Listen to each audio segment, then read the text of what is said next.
All right, so you know how we're always hearing about politicians needing to be like in touch with their constituents. Yeah. But what does that even mean, really? Yeah. Like, does it matter if they're living right there with the people they represent? Dealing with the same stuff every day? Yeah, it's a really interesting question. And it gets even like more interesting when you think about what are the implications of that, right? Exactly. Because think about it, if a politician doesn't actually live in the district, do they feel the same sense of urgency about the problems that their constituents are facing? That's what we're going to try to unpack today, right? Yeah. And we're going to use the case of Cleo Fields. He's a Louisiana state senator. How interesting. Running for a U.S. House seat. Now, Fields has a history, a bit of a controversial history. But what's really got people talking is this question of where does he actually live? Where does he call home? Yeah. And, this is where that legal term domicile comes into play. Yep. It's basically your legal residence, right? Yeah. The place you intend to, remain indefinitely. Yeah. And Fields says that his domicile is in his district, even though, he owns property in other places. Okay, so but this isn't just some legal loophole we're talking about. Like, are there actual consequences to this, idea of politicians being kind of disconnected from the actual communities they represent? Absolutely. I mean, think about a district that's dealing with environmental justice issues, right? Socioeconomic disparities. If the person who's representing them doesn't actually experience those things firsthand, how much of a priority is it going to be for them? And that's exactly what Fields' opponent, Quentin Anthony Anderson, he's running against him in the 2024 House race. That's what he's arguing, right? Interesting. He's saying that because Fields doesn't have that real connection to the district, that it's really a slap in the face to the people he wants to represent.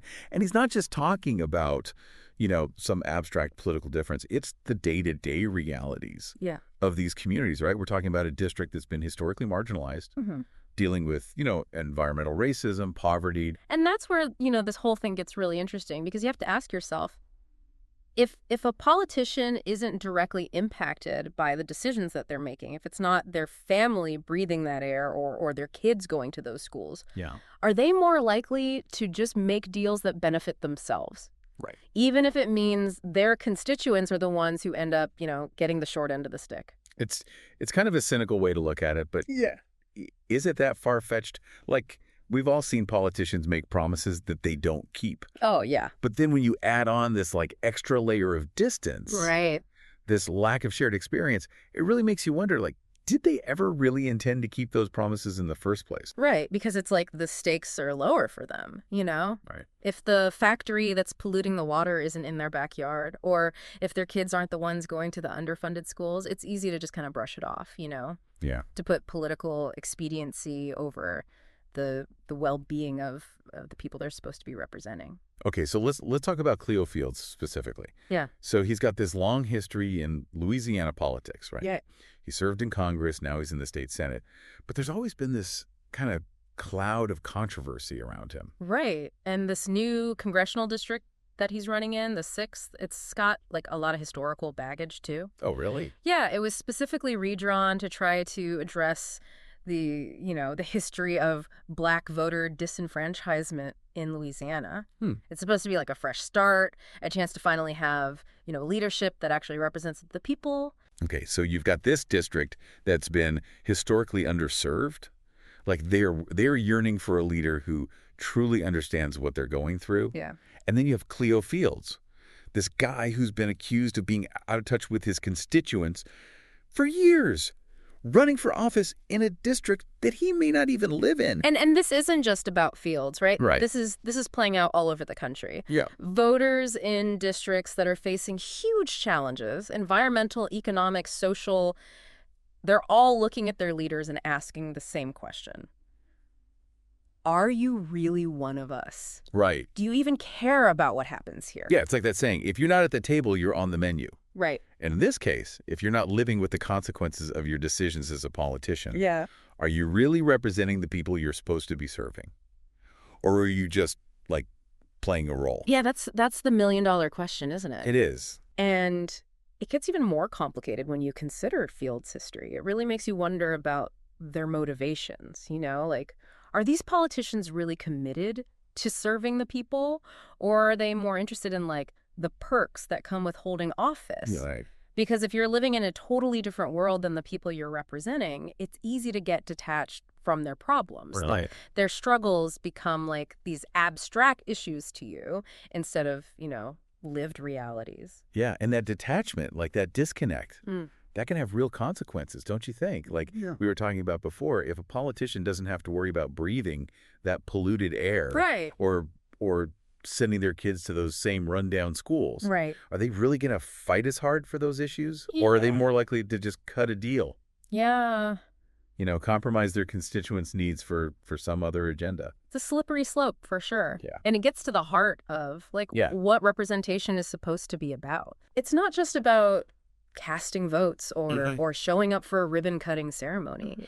It's about being a voice for the people who often feel like they don't have one. Yeah. It's about championing the needs of the people who are too often overlooked. Exactly. And how can you authentically do that if you're not even living among the people that you're supposed to be representing? Yeah, it's like that idea of having skin in the game, right? Exactly. Like if a politician's family, their community, if they're not being directly affected by the decisions that politician is making, right, it stands to reason that they might be a little more, careless about those decisions. Absolutely. They might be more willing to make those compromises that benefit them, even if it means totally throwing their constituents under the bus. Exactly. And that's why this whole residency question is so important, because it's not just about where a politician, lays their head at night. It's about accountability. Right. It's about making sure that those in power are really invested in the well-being of the communities that they represent. Right. And not just on paper, but in their daily lives. Okay, so where does that leave us with Cleo Fields? Yeah. I mean, we've got this district, the 6th,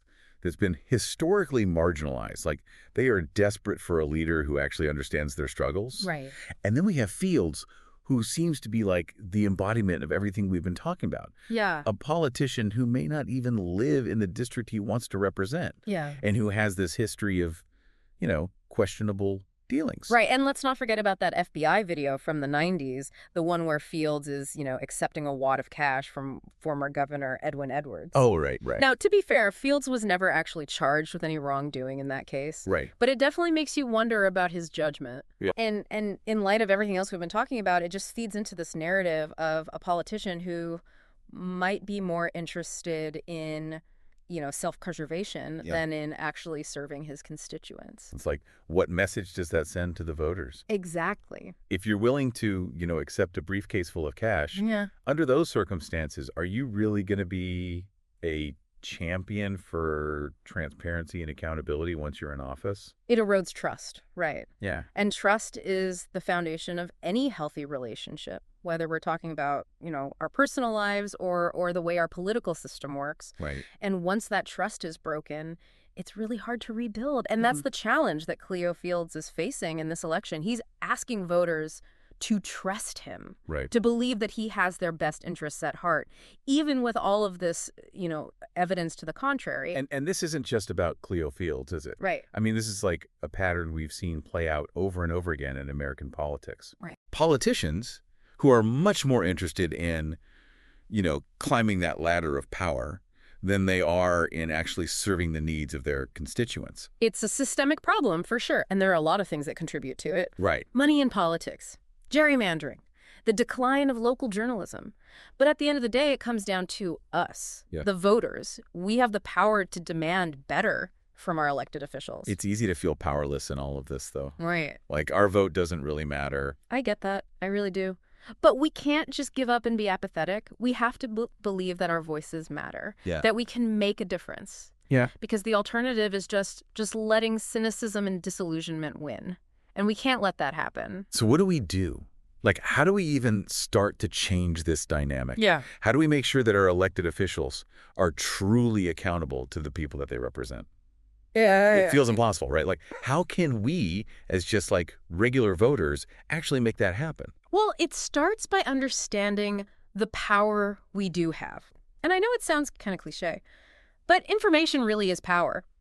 We need to be informed voters. Right. And not just about, the issues in general, but about the candidates themselves. Right. Like, where do they actually stand on the issues that matter to us? What's their track record? Right. How connected are they to the community? It's like doing your homework. Right. You wouldn't buy a used car without, like, checking under the hood, right? Exactly. So why would we be any less, careful when we're talking about electing the people who are actually making the decisions that affect all of our lives? Right. We need to look beyond the fancy slogans and the photo ops. We need to dig deep and ask the tough questions. Like, does this candidate's lifestyle, their values, their lived experience, does any of it actually line up with the needs of our community? Right. With our priorities? And if the answer is no, then we have to be willing to, like, actually hold them accountable for that. Absolutely. Even if it means, like, going against your own political party, right? Yeah. Or, like, challenging the way things have always been done. Yeah, because it's about sending a message that we're not going to just accept the bare minimum anymore. We want genuine representation, and that means demanding transparency, accountability, a real commitment to serving, the common good. Then it's not just about voting, is it? Right. Like, we can hold our elected officials accountable all the time, not just on Election Day. Absolutely. Going to town halls, contacting their offices, speaking out in your communities. Yeah. These are all ways to make your voice heard and to let them know that you're paying attention. It's about staying, like, engaged, right? Yeah. Like, staying informed and refusing to just, like, throw your hands up and say, well, I guess this is just the way it is. Right. Because at the end of the day, we deserve leaders who see their job as actually serving the public. That's right. Not ruling over them. Yeah. Leaders who get that their job is to represent everyone, not just the people who are already doing really well. Absolutely. So I guess as we wrap up this deep dive, we're left with maybe more questions than answers. Yeah, I think that's fair to say. But maybe that's okay. Yeah. Maybe that just means we're finally starting to ask the right questions. That's a good point. About, representation. Yeah. And accountability. Yeah. And, like, what kind of future we're actually trying to build together. I like that because it's not about having all the answers right now. It's about being willing to have those conversations, even when they're tough. Yeah. Even when they make people uncomfortable. Because at the end of the day, right? Like, this fight for a more just, a more fair, a more representative system. Yeah. It's a fight worth having, and it's one we have to win. Yeah. Together.